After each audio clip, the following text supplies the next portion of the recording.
Magandang gabi po sa inyong lahat. Sa sama-sama nating pagdiriwang ng banal na Eucharistia, isama po natin sa ating mga panalangin ang mga sumusunod na intensyon. Pasasalamat ng pamilya ni Wilfredo at Cristina Pascua, Juliet Herrera, Guadalquiver, Baby Boy Valenzuela, Larry de la Cruz, Emmy Reyes, Tita Gonzales, Bagabac, Armando at Liwayway Molina, Mirna Lumba, Gloria Bongay at pamilya. Pasasalamat din ng KJ's Home Baked Delights para sa 8th birthday ni Teresita Ferrer, para sa 47th birthday ni Matea Casoyla, at para rin sa birthday ni Marites Gonzales. Para sa natatanging kahilingan ni Janet Reyes, Ivan Gabriel Herrera, Tita at Pasita Gonzales, Armando at Liwayway Molina, Joseph, Mary Grace at John Paul. Para sa kagalingan ni Adela Mutok, Edith Ancheta, Esther Mendoza at Arnil Manaloto. Alalahanin po natin ang kaluluwa ng mga yumawong Alex, Lisa, Manuel, Isidor, Artemio, Luis, Francisco, Maribel, Felix Berto, Tiburcia, Paulina, Sergio, Reni, Maria, Ramon, Teresa, Angelina, Artemio, Manuel, Romeo, Jesus, Romeo, Crescencia, Rodrigo, Pablo, Luis, Candida, Concordia, Jovi, Clarita, Raimonda, Altarnel, Paulina, Apolinaria, Felomena, Remedios, Jose Florante, Justo, Josepina, at para sa lahat ng kaluluwa sa purgatorio, ganon din lahat ng mga yumaong nakalista sa ating perpetual remembrance. Panawagan ng Catholic Bishops' Conference of the Philippines para sa sama-samang pananalangin. Samahan ninyo kami, O Panginoon naming Diyos, sa patuloy naming pakikipaglaban sa pinsala na dulot ng pandemya ng COVID-19. Ganon din sa mga kaganapang pampolitika na nagdudulot ng pagkawatak-watak ng aming bansa. Alam po ninyo kung gaano katindi ang aming pangangailangan na magkaisa upang labanan ng kaaway naming hindi namin nakikita, na nagdulot na ng matinding pahirap sa amin at ng pagiging walang kasiguruhan sa aming buhay. Malawak ang pagkalat ng impeksyon, ng mga napupuno ng mga pagamutan, pagkawala ng hanap buhay, gutom, malawak ang pagkalugi ng mga negosyo at kamatayan. Idinadalangin namin ang aming mga lingkod bayan, ang mga taong nasa pamahalaan, lalo na yung mga nananatiling matuwid at nagpapatuloy maglingkod na may tunay na malasakit at pagmamahal sa aming bansa.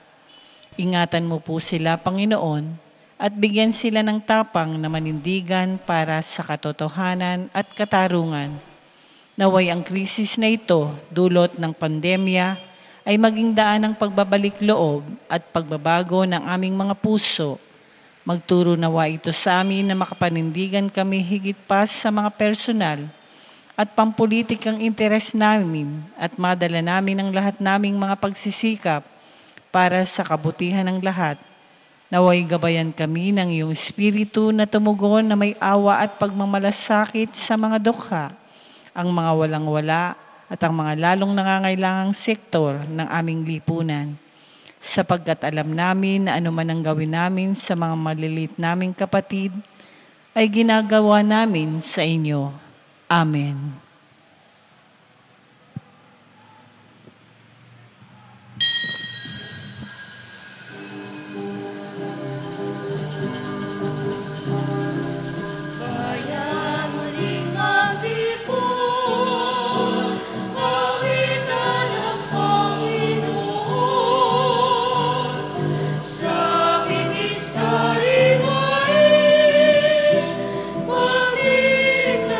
Sa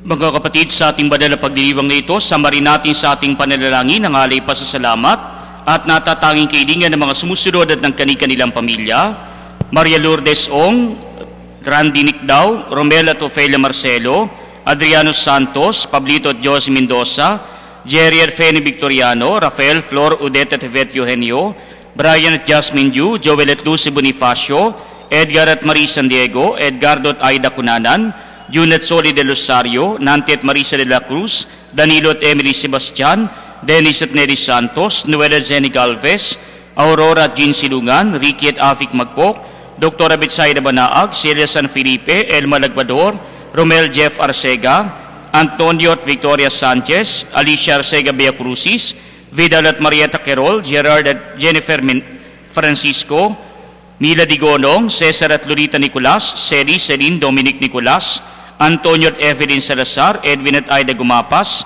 Michelle Esteban, Pamilya Riano, Litunhuat, Banquisco, Janet E. Pascual at Gindi ng EDB Community, Reverend Father Opino Peng Sulit, Bishop Dennis Villarojo, at para sa kaligtasan ng mga sumusunod at ng kanilang pamilya, mga kasapi ng Knights of Columbus, Sorry Child Council, 6737 ng Bustos, at ng Catholic Women's League ng Lawa, Mikawayan, mga mananampalataya at SPPC ng Barangay Bunga Minor at Mayor sa Bustos, Bulacan, lahat ng mga magulang, guro at mag-aaral, lalo na sa panahon na ito ng pandemya, Dian Benzal, Leonard Agustin, Lenny de Guzman, Jody Diana Marfil, Dina Saavedra, Victor Divina MC, Camila Saro Aquino, Pining Villanueva, Nick at Evelyn Rillera, Arman at Amy Isma, Emeliti de la Cruz, Jen Tamani, Dr. Marat Marie Tolentino, June at Doris Pelejera, Bernard at Ena de Guzman, Susan Lumaday, Evelyn Bunag, Gigi Bautista Alejandro, Maria G. Adap, Dr. Ken Adap, Jaime at Jovian Cruz, Dr. Chester Calapis,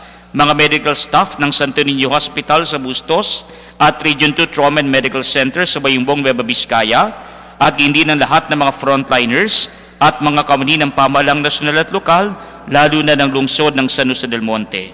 Para sa kagalingan ni na Joan Perez, Eloisa Villamil, Samantha Osea, Quirino Cristobal, Dr. Benjamin Miranda Jr., Chelo del Mundo, Marian Maravilla, Rami Banaag, Benjamin Valerio, Michael de la Cruz, Lorna Santos, Ruben Aguirre, Reggie Garcia, Marian Enriquez, at para sa karawan ni na Alec Gilas, Sedi Buso, Marinoy Mi Batak, Leia Layugan, Joy Pangilinan, Madonna Acebuche, Tere Francisco, Elisa El Ducal, John Noel Lapas, Christian De Hoya, Jamil Erbas, Maria Teresa M. Torres, at para sa kapayapaan ng kaluluwa ni na Ricardo, Silidonia, Bibiana, Hill, Sila, Isabela, Leticia, Evelyn, Alfredo, Eric, Nicolas, Nelson, Frederick, Raquel, Dean, Puloy, Maura, Ruban, Andres, Epifania, Domingo, Maximina, Alejandro, Enriqueta, Brian Angelo, Maricel, Jose, Teodora, Justin, Lucila, Domingo, Rosa, Jocelyn, Daisy, Romel, Jose,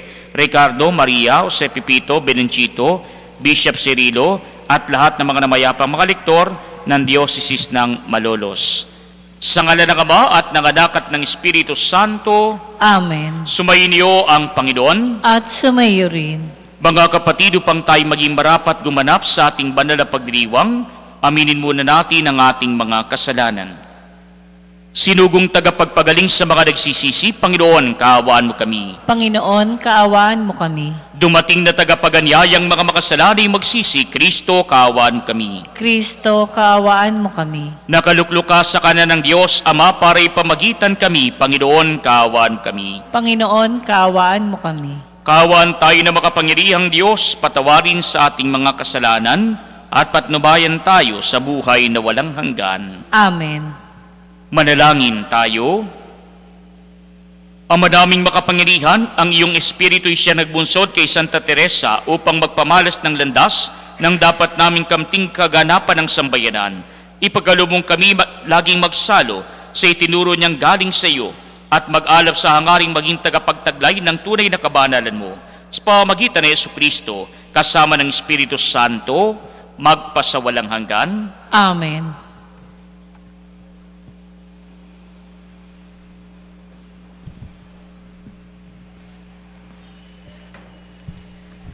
Ang simula ng sulat ni Apostol San Pablo sa mga taga-Efeso. Mula kay Pablo na naging apostol ni Kristo Jesus ayon sa kalooban ng Diyos, sa mga kapatid na nasa Efeso at tapat na namumuhay kay Kristo Jesus. Sumainyo nawa ang pagpapala at kapayapaan mula sa Diyos na ating Ama at sa Panginoong Hesukristo. Magpasalamat tayo sa Diyos at Ama ng ating Panginoong Hesukristo. Pinagkalooban niya tayo ng lahat ng pagpapalang espiritual dahil sa ating pakikipag-isa kay Kristo. At sa ating ang pakikipag-isang ito, hinirang niya tayo bago pa nilikha ang sanlibutan upang maging banal at walang kapintasan sa harapan niya. Dahil sa pag-ibig ng Diyos, tayo kanyang itinalaga upang maging mga anak niya sa pamamagitan ni Hesukristo. Iyan ang kanyang layunin at kalooban. Purihin natin siya dahil sa kanyang kahangahangang pagkalinga sa atin sa pamamagitan ng kanyang minamahal na anak. Tinubos tayo ni Kristo sa pamamagitan ng kanyang kamatayan at sa gayoy pinatawad na ang ating mga kasalanan. Gayon kadakila ang pag-ibig na ipinadama niya sa atin. Binigyan niya tayo ng karunungan at kabatiran upang lubos nating maunawaan ang kanyang lihim na panukala na isa sa katuparan sa pamamagitan ni Kristo pagdating ng takdang panahon. Ang panukalang ito ay pag-isahin kay Kristo ang lahat ng nasa langit at nasa lupa. Ang salita ng Diyos. Salamat sa Diyos. Ang Diyos na rin ang naghayag ng handog niyang pagliligtas. Ang Diyos na rin ang naghayag ng handog niyang pagliligtas. Umawit ng bagong awit at sa poon ay ialay, pagkat yaong ginawa niya ay kahangahangang tunay. Sa sariling lakas niya at taglay na kabanalan, walang hirap na natamo, yaong hagad na tagumpay. Ang Diyos na rin ang naghayag ng handog niyang pagliligtas. Ang tagumpay niya'y ito siya na rin ang naghayag. Sa harap ng mga bansay nahayag ang pagliligtas. Ang pangako sa Israel, lubos niyang tinutupad. Ang Diyos na rin ang naghayag ng handog niyang pagliligtas. Tapat siya sa kanila at ang pag-ibig ay wagas. Ang tagumpay ng ating Diyos kahit saan ay namalas. Magkaingay na may galak, tayong lahat sa daigdig, ang puon ay buong galak na purihin sa pag-awit. Ang Diyos na rin ang naghayag ng handog niyang pagliligtas. Sa saliw ng mga lira, iparinig ang tugtog, at ang puon ay purihin ng tugtuging maalindog. Tugtugin din ang trumpeta, nakasaliw ang tambuli, magkaingay sa harapan ng puon na ating hari. Ang Diyos na rin ang naghayag ng handog niyang pagliligtas.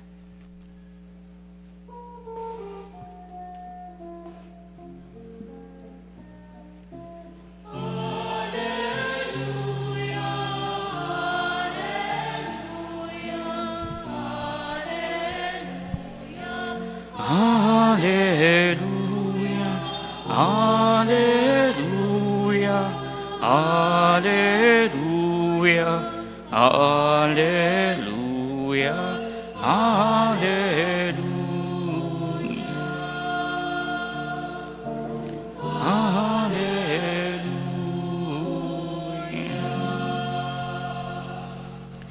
Sumainyo ang Panginoon. At sumayo rin. Ang mabuting balita ng Panginoon ayon kay San Lucas. Papuri sa iyo, Panginoon.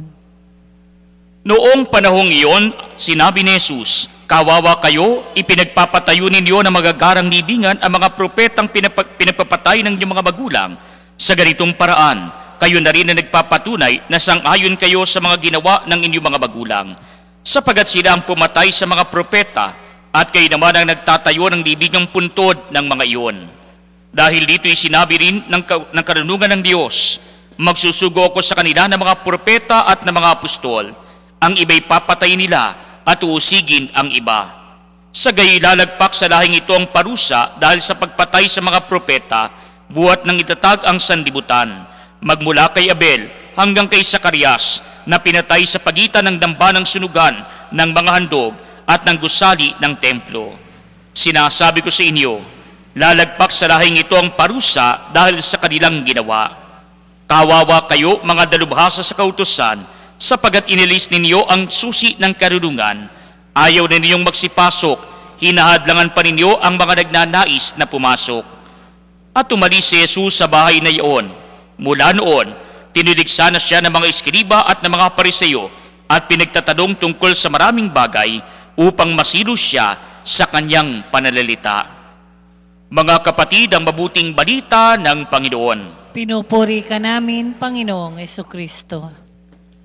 Mga kapatid, sa ating pumabuting balita, ipinapakita sa atin ng ating Panginoon ang pagpapatuloy ng kanyang pagtuliksa sa mga tao sa kanyang paligid, lalong-lalo na ang mga eskriba at mga Pariseo. Sapagat sa dalawang grupo ng mga tao na ito, na kung saan sila'y kabilang sa mga pinagpupugayan ng mga tao, maraming mga tao ang naniniwala sa bawat nilang sinasabi. Sapagat ang mga grupo ng mga tao na ito ang kinikilalang dalubhasa sa batas ng mga Hudyo at hindi sa usapin ukol sa kanilang relihiyon, sa relihiyon ng pagiging Hudyo. Kaya nga po sa mga usapin na ito, ang kanilang pinagtatanungan ay yung kanilang kinikilala bilang mga marurunong, yung mga maraming alam, yung mga nakapag-aral. Kaya wala po itong pinagkaiba kapag po sa ating mga lugar dito sa Pilipinas, ang pinagtatatanong natin tungkol sa mga bagay-bagay, hindi yung mangmang, hindi yung mga hindi nakapag-aral lamang, kundi ang pinagtatatanong natin sa mga bagay-bagay ay yung mga tao na higit ang karunungan sa akala natin ukol sa iba. Kaya nga po kapag meron tayong katanungan sa pagpapatayo ng isang gusali, ang tinatanong natin ay yung inhinyero o kaya naman pagdating sa disenyo ay yung arkitekto. Kaya kapag meron tayong katanungan ukol sa sakit, ang pinupuntahan natin ay ang doktor, sapagat alam natin sila ang nakapag-aral, sila ang makapagtuturo sa atin ng tama ukol sa ating katanungan. Kaya kapag meron din tayong katanungan ukol sa iba't ibang mga bagay dito sa mundo, ukol sa iba't ibang mga karunungan, kadalasan ang pinupuntahan natin yung mga teacher sapagat sila man ay tinuturing na mga nakapag-aral. Kaya nga po totoo yung sinasabi nung araw pa na knowledge is power, na kapag ikaw ay may karunungan, meron kang kapangyarihan, sapagat yung karunungan na ito magagamit mo para mapanuto ang iyong buhay.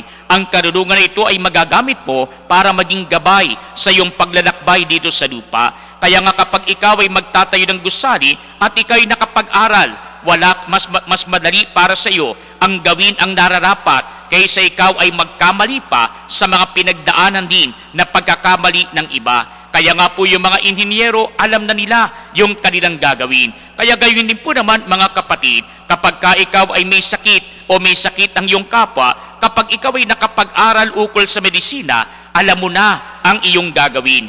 Hindi mo na gagawin yung mga dating pagkakamali nung araw. Hindi na natin uulitin yung ginagawa nung araw na kapag masakit ang ngipin mo, na kapag masakit ang ulo mo, na kapag masakit ang kasukasuan mo, o kung anumang bagay ang masakit sa iyo, ay yung mga ginagawa nung araw na patapal-tapal ng kung ano lang ang makita sa paligid na wala namang scientific basis.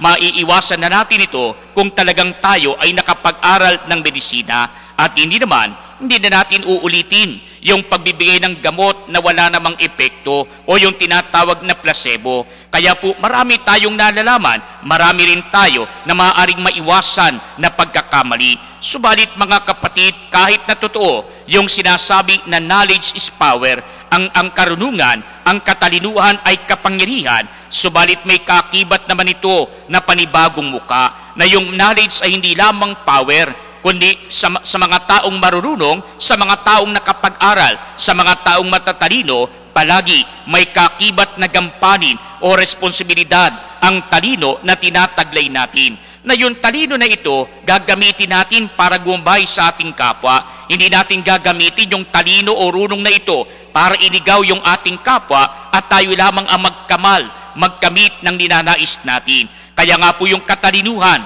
yung karunungan, pinagkakalob sa atin, kinakamta natin nang dahil sa pagnanais natin na gamitin ito ayon sa katwiran at ayon sa kabutihan. Sapagkat kapag ginamit natin ito sa kasamaan, tayo mismo hindi lamang nagkakasala, na ibubulid pa rin natin ang ating kapwa patungo sa pagkakamali, sa kapahamakan at maging sa pagkakasala. Kaya nga po mga kapatid, kitang-kita natin yan kapag po yung ating batas ay ginagamit sa kabutihan. kapag ka ito'y nakita nating ginagamit ng patas, ginagamit ng pantay, yung mga may kasalanan ang nagdurusa, samantalang ang mga walang kasalanan ang siya namang napapalaya. Kaya nga po maganda sapagat nagiging patas, pero mga kapatid, kumisan nagiging baliktad. Kung sino pa yung walang kasalanan, siya paminsan ang nakukulong, siya paminsan ang napaparusahan. Bakit? Sapagat merong iba masyadong magaling sa batas, merong iba masyadong magaling magpaikot ng ibang mga tao, at hindi lamang batas ang ginagamit, may kakibat pa na kapangyarihan, impluensya at salapi. Kaya kapag nagsama-sama ito, kapag nagamit sa masama, hindi nagiging mabuti ang nagiging resulta. Hindi nagiging mabuti ang ibubunga ng paggamit ng mga ito. Kaya nga po ang sabi sa atin sa ating mabuting balita, yung mga nakakaalam sa batas ukol sa kanilang relihiyon, yung mga Pariseyo, yung mga Eskriba, sila yung mga marurunong, sila yung mga matatalino, sila yung mga nakapag-aral. Mas malaki yung inaasahan mula sa kanila. Pero ano ang kanilang ginawa? Nung hindi satisfied sa pagtatanong sa ating Panginoon, nung hindi sila satisfied doon sa mga sagot ng ating Panginoon ukol sa kanila, ano ang ginawa ng mga Pariseyo at ng mga Eskriba? Ginamit nila yung kanilang karunungan, ginamit nila yung lahat ng kanilang nalalaman para tuligsain ang ating Panginoon. Nang sa gayon, sa bawat nilang pagtatanong, hindi sila nagtatanong para lamang makaalam pa, para lamang mas marami pa ang maidagdag sa kanilang katalinuhan. Kundi kumisan, ang mga Eskriba at mga Pariseyo nagtatanong sa ating Panginoon, hindi sapagat hindi nila alam ang sagot, kung ang ninanais nila, magkamali ng sagot ang ating Panginoon. Ang ninanais nila, masilo, mabutasan ang ating Panginoon. Nang sa gayon, meron silang maihabla at ang ating Panginoon ay kanilang maisakdal, kanilang maipahamak, at pagdating ng panahon ay tuluyang maipapatay. Kaya nga po ito yung larawan ng mga taong pinagkalooban ng biyaya ng karunungan, biyaya ng katalinuhan, pero sa isang banda, ginamit pa sa hindi maganda, ginamit pa sa masama, ginamit pa sa pagkakasala ng kanilang kapwa, o kaya naman ay kapapahamak ng kanilang kapwa. Kaya nga po mga kapatid, ito ang sinasabi sa atin ng ating Panginoon na hindi natin dapat gayahin, sapagat merong ibang mga tao ginagamit ang kaloob sa kanila para nang sa gayon, sila lamang ang magkamal, sila lamang ang tumaas at the expense ng ibang mga tao. Hindi bali ng yapakan yung ibang mga tao. Ang mahalaga, sila lamang ay maangat. Hindi bali ng mayapakan yung mga kawawa. Ang mahalaga, mas umangat lamang sila at maghari, maging makapangyarihan kaysa ibang mga tao. Kaya nga po mga kapatid, sa buhay po natin, ito rin ang nangyayari sa atin, na kuminsan nagagamit natin sa hindi maganda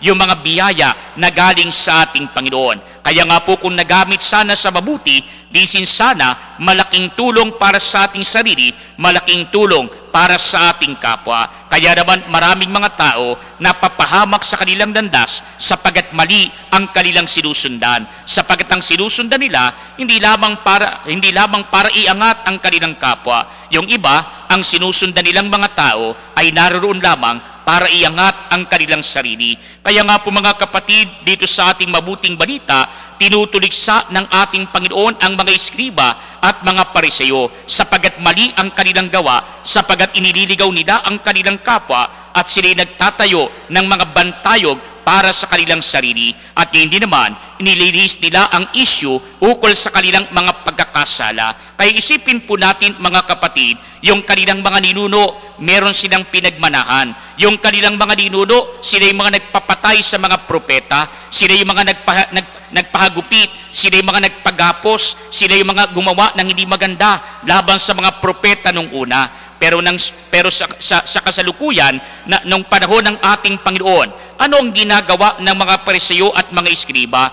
Pinupuri nila ang mga itinayo na bantayog para sa kanilang mga ninuno. Pinupuri din nila yung mga itinayo na bantayog para sa mga propeta at sa iba pang mga banal na tao, sapagat nais nila mapagtakpan yung kasamaan na ginawa ng kanilang mga ninuno. Nais nilang isulat muli ang kasaysayan ng sa gayon, mas maging maganda ang tingin sa kanila ng mga tao sa kasalukuyan. Kaya nga po mga kapatid, sa buhay po natin, nangyayari po yan. Yung mga nagnakaw nung araw, ano ginagawa natin sa kasalukuyan? Binibigyan natin ng panibagong muka. Yung mga nagnakaw nung araw, ginagawa nating bayani sa kasalukuyan. Yung mga magnanakaw nung araw, sila ngayon yung pinagpupugayan ng ibang mga tao. Bakit? Sapagat pinapalitan na pilit ang kasaysayan ng ginawa ng kanilang mga ninuno. Kaya nga po mga kapatid, ano naman ang sinasabi sa atin? Yung kasalanan mo na ginawa nung araw, anumang kasamaan, walang lihim na hindi nabubunyag. Kaya kung gumawa ka ng masama nung araw, hanggang ngayon, mabubunyag din ang mga lihim na ito. Kaya nga ang pinakabainam, huwag tayong gumawa ng masama, sa halip gumawa tayo ng kabutihan, nang sa gayon wala tayong ikakahiya na masama na ginawa natin. Bagkus ang lahat ng ating ginagawa ay ayon sa ating kakayanan na tulungan ang ating kapwa, na ginagamit din natin sana ang ating karunungan at katalinuhang taglay mula sa ating Panginoon, nang sa gayon makapag-akay pa tayo ng mas marami patungo sa ating Panginoon. Kaya isipin po ninyo mga kapatid, dito po sa atin sa kasalukuyan,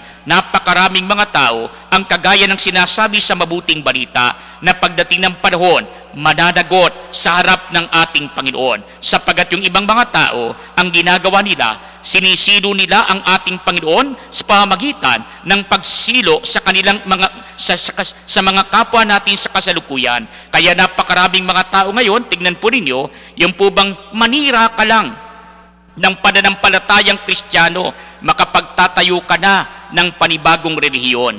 Yung iba, nagtatayo ng panibagong relihiyon sapagat nananampalataya ba sa Diyos? Hindi. Sapagat yung iba, nagtatayo ng panibagong relihiyon sapagat nais nila pagkakitaan ang relihiyon. Nais nila pagkakitaan yung ibang mga tao sa kanilang munti na pananampalataya. Kaya nga po yung mga taong kanilang nakayag, yung mga taong naligaw ng landas, may pananagutan sila sapagat ang sabi nga sa atin, ignorance of the law excuses no one. Hindi porket hindi mo alam, excuse ka na. Hindi porket hindi mo alam, absuelto ka na. Pero na naman ang sinasabi sa atin, yung mismong nagligaw sa kanila, mas malaki ang pananagutan sa harap ng ating Panginoon. Sapagat alam mo na mali, tinuturo mo pa sa iyong kapwa at ang mali, ginagawa mo pang tama. Kaya tingnan po ninyo mga kapatid dito sa atin, wala sa ating pananampalataya yung sinasabing tayo ay sumamba sa mga Diyos-Diyusan. Wala sa ating pananampalataya yung tayo sumamba kay Maria, sumamba sa mga santo o sumamba sa mga ribulto. Pero bakit yung ibang mga relihiyon? Ito ang pilit na ikinukunyabit sa atin na tayo raw ay sumasamba sa ganoon, sumasamba sa ganito. Kaya nga po hindi naman natin aral pero ipinipilit na ibinibigay sa atin. Pilit na ikinukunyabit sa ating pananampalataya. Kaya nga po yung ibang mga taong nagbibintang sa atin, alam nila yung katotohanan. Hindi natin sinasamba, kundi pinagpupugayan natin si Maria at hindi ang iba pang mga santo at santa kagaya ng santa na ipinagdiriwang natin ngayon, si Santa Teresa ng Avila, sapagat maganda ang kanyang iniwan na halimbawa, sapagat siya ay naging mabuti na huwaran para sa kanyang kapwa ng pagtahak sa landas patungo sa ating Panginoon. Kaya hindi natin sinasamba, kundi ating pinagpupugayan, ating tinutularan, nang sa gayon, sa kanyang mabuting halimbawa, tayo rin ay mapalapit sa ating Panginoon sa pamamagitan ng paggaya natin sa landas na kanyang tinahak. Kaya nga po mga kapatid, maraming mga tao, bintang ng bintang, alam nila yung katotohanan, pero patuloy pa rin sa pagsira sa ating pananampalataya. Kaya nga po mga kapatid, darating ang panahon, ano yung sinasabi sa atin sa mabuting balita? Pagharap sa ating Panginoon, lahat tayo ay magsusulit sa ating Panginoon. Ang mga nagligaw ng kanilang kapwa, mas malaki ang ipagsusulit sa ating Panginoon. Subalit mga kapatid, wag lamang nating tignan yung mga taong sumisira sa atin, kundi tignan din natin yung ating sarili. Baka mamaya, alam natin yung mga utos ng ating Panginoon. Alam natin yung aral ng ating pananampalataya. Alam mo na yung kung ano ang tama, hindi mo pa ginagawa, pagdating ng panahon, kahit ikaw ay Kristiyano Katoliko, ikaw din ay haharap sa ating Panginoon at ipagsusulit ang lahat ng iyong mga pagkakasala, ang lahat ng iyong mga pagkukulang.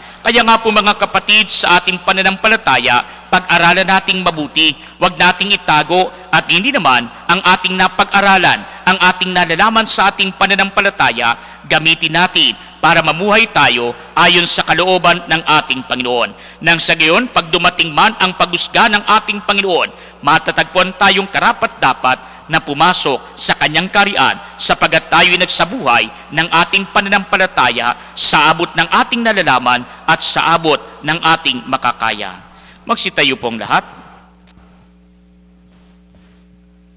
Mga kapatid, hilingin natin sa Panginoon na maging makatotohanan tayo sa ating mga gawain at sa bawat panambitan ang atin pong itutugon. Panginoon, gawin mong totoo ang aming puso sa iyo. Panginoon, gawin mong totoo ang aming puso sa iyo. Sa ating buhay bilang bahagi ng bayan ng Diyos, naway magampanan natin ang mga hamon ng Ebanghelyo sa ating palagiang pagsaksi. Manalangin tayo sa Panginoon. Panginoon, gawin mong totoo ang aming puso sa iyo. Atin nawang maiwasang gawin ang mga bagay na nakikiayon o pagpapakitang tao lamang. Manalangin tayo sa Panginoon. Panginoon, gawin mong totoo ang aming puso sa iyo. Yaong mga pinanghihina ng loob dahil sa ating hindi naging magandang ugali at pakikitungo naway manumbalik sa pagsimba sa pamamagitan ng ating pagbabalik loob at pagbabagong buhay. Manalangin tayo sa Panginoon. Panginoon, gawin mong totoo ang aming puso sa iyo. Ang mga may sakit naway makita ang mapagpagaling na kamay ng Diyos sa dinaranas nilang mga pagsubok at paghihirap. Manalangin tayo sa Panginoon. Panginoon, gawin mong totoo ang aming puso sa iyo. Ang mga yumaon na sa buhay na ito naway tanggapin sa walang hanggang kaluwalhatian. Manalangin tayo sa Panginoon. Panginoon, gawin mong totoo ang aming puso sa iyo. Ama, tulungan mo kaming sumamba sa iyo ng may totoong puso upang makalapit kami sa iyo sa Espiritu at katotohanan. Inihiling namin ito sa pamamagitan ni Kristong aming Panginoon. Amen.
Manalangin kayo mga kapatid upang itong paghahain ay maging kalugod-lugod sa Diyos samang makapangyarihan. Tanggapin nawa ng Panginoon itong paghahain sa iyong mga kamay, sa kapurihan niya at karangalan, sa ating kapakinabangan at sa buong sambayanan niyang banal. Ang madaming lumikha, kalugdan mo ang aming mga alay sa iyong kadakilaan na pinagandugan ni Santa Teresa ng paglilingkod niyang iyong kinasihan sa pamamagitan ni Jesucristo kasama ng Espiritu Santo, magpasawalang hanggan. Amen. Sumayin ang Panginoon. At sumayo rin. Itaas sa Diyos ang inyong puso at diwa. Itinaas na namin sa Panginoon. Pasalamatan natin ang Panginoong ating Diyos. Marapat na siya ay pasalamatan. Ang madaming makapangyarihan, tunay ngang marapat na ikaw ay aming pasalamatan. Ang pagpaparangal sa iyong kabutihay, lagi mong pinaparingangaw sa iyong sambayanan. Sa pagkakaroon ng mga kaanib na maasahan at tapatulad mo sa pananagutan, upang magbunga ang punyagi ng iyong anak, na sa iyong pag-ibig kami makatulad. Ang mga banal na tao ay tumutulong sa lahat sa pagbibigay ng bawat pananalangin wagas. Kaya kaysa ng mga anghel na nagsisiawit ng papuri sa iyo nang walang humpay sa kalangitan, kami nagbubunyi sa iyong kadakilaan.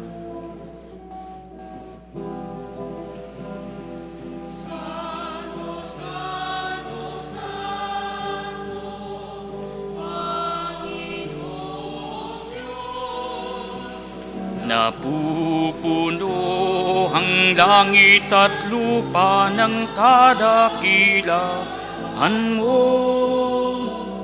Hosana, Hosana, Hosana sa kaitaas. Hosana, Hosana, Hosana sa kaitaas. Pinagpala ang naparirito sa ngalan ng Panginoon.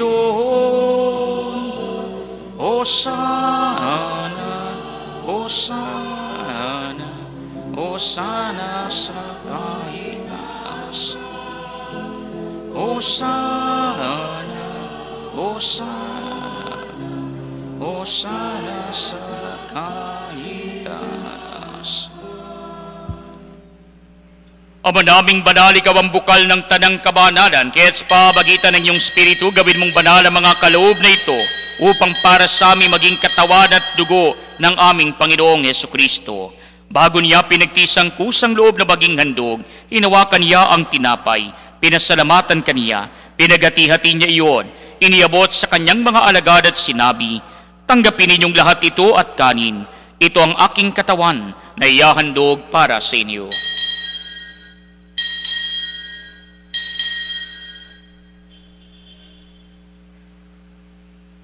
Gayun din naman noong matapos sa hapunan, hinawakan niya ang kalis, muli kaniyang pinasalamatan. Iniabot niya ang kalis sa kanyang mga alagad at sinabi, "Tanggapin ninyong lahat ito at inumin. Ito ang kalis ng aking dugo, ng bago't walang hanggang tipan. Ang aking dugo na ibubuhos para sa inyo at para sa lahat, sa kapagpapatawad ng mga kasalanan. Gawin ninyo ito sa pag-alala sa akin."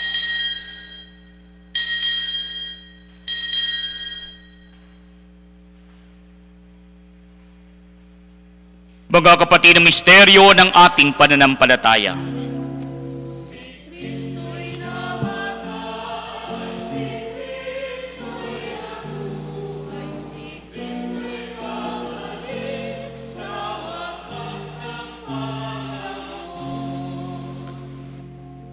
Ama, ginagawa namin ngayon ang pag-alala sa pagamatay at muling pagkabuhay ng iyong anak. Kaya't iniaalay namin sa iyo ang tinapay na nagbibigay buhay at ang kalis na nagkakaloob ng kaligtasan. Kami nagpapasalamat dahil kami yung minarapat na tumayo sa harap mo para maglingkod sa iyo. Sinasabo namin kami magsasalos-salos sa katawan at dugo ni Kristo ay mabuklod sa pagkakaisa sa pamamagitan ng Espiritu Santo. Ama, lingapin mo ang iyong simbahang laganap sa buong daigdig. Puspusin mo kami sa pag-ibig kaysa ni Francisco na aming Papa at ni Dennis naming Obispo at ng Tanang Kaparian. Alalahanin mo rin ang mga kapatid naming nahimlay nang may pag-asang sila'y muling mabubuhay, gayon din ang lahat ng mga pumanaw. Kaawaan mo sila at patuloyin sa iyong kariwanagan. Kaawaan mo at pagindapatin kaming lahat na makasalo sa iyong buhay na walang wakas. Kaysa na mahal na Birheng Maria na Ina ng Diyos, ni San Jose na kanyang kabiyak ng puso, kaysa na mga apostol at ng lahat ng mga banal na namuhay dito sa daigdig ng kalugod-lugod sa iyo, may pagdiwang nawa namin ang pagpupuri sa ikararangal mo sa pamagitan ng iyong anak na aming Panginoong Hesukristo. Sa pamagitan ni Kristo, kasama niya sa Kaniya, ang lahat ng parangal at papuri ay sa iyo, Diyos Amang makapangyarihan, kasama ng Espiritu Santo, magpasawalang hanggan.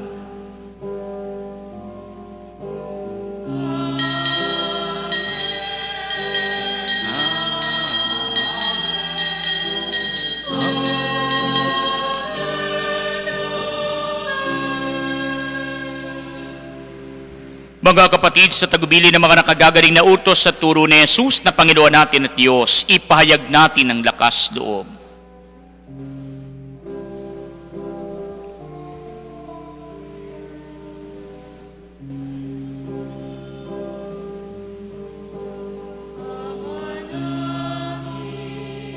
Sumasalangit ka, sambahin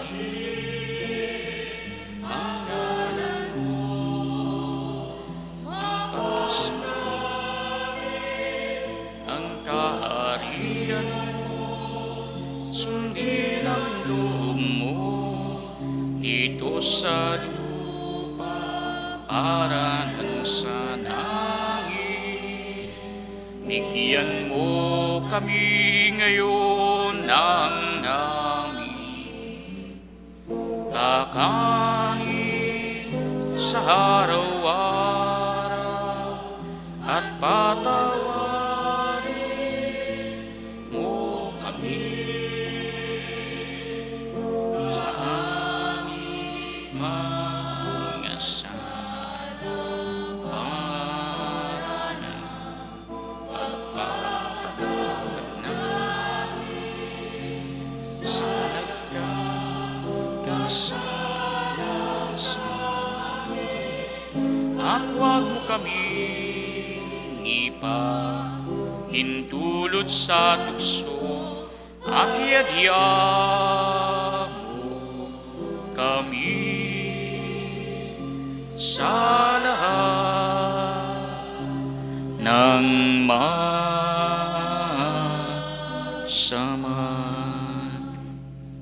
Hinihiling namin kami iadya sa lahat ng masama, pagkalooban ng kapayapaan araw-araw, iligtas sa kasalanan at ilayo sa lahat ng kapahamakan, samantalang aming pinananabikan ang dakilang araw ng pagpapahayag ng tagapagligtas naming si Jesucristo. Sapagkat iyo ang kaharian at ang kapangyarihan at ang kapurihan magpakailanman. Amen.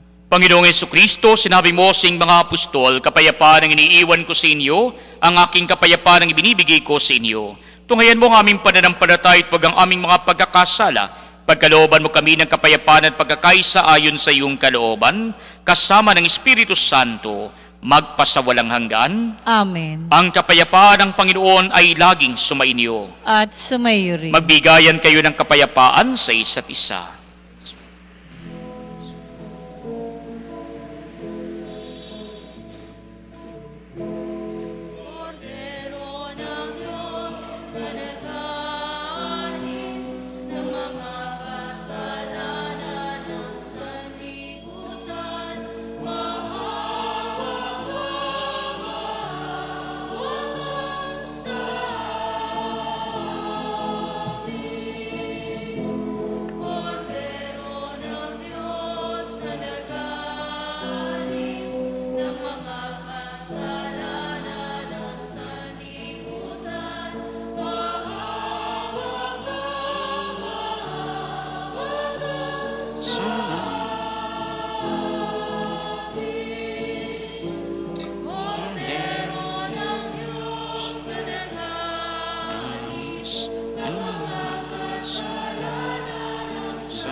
Mga kapatid, ito si Kristo ang Kordero ng Diyos na nag-aalis ng mga kasalanan ng sanlibutan.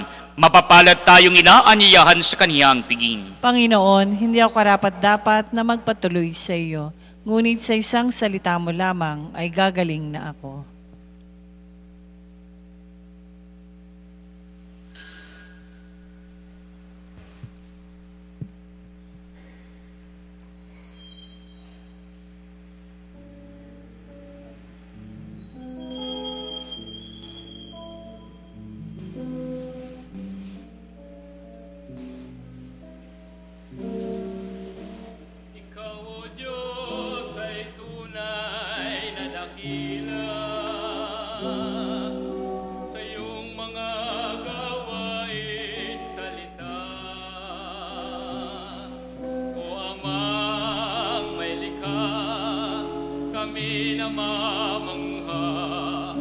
Pag-ibig ang alok mo sa lahat.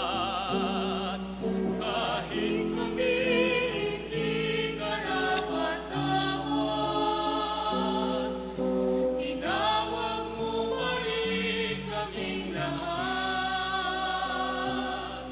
Sa iyo, Ama, kami nagkaisa. Nagpupuri ngayon ang aming puso at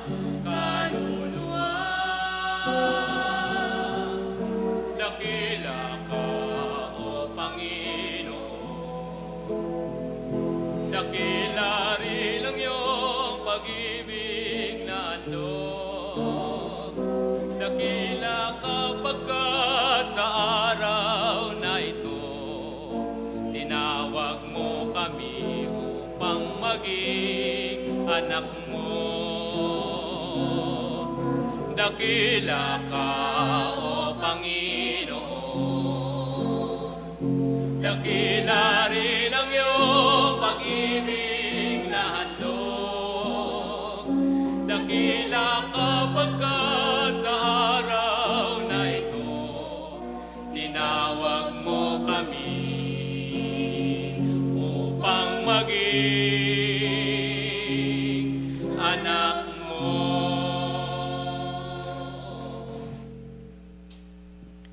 Oratio Imperata kaugnay ng COVID-19.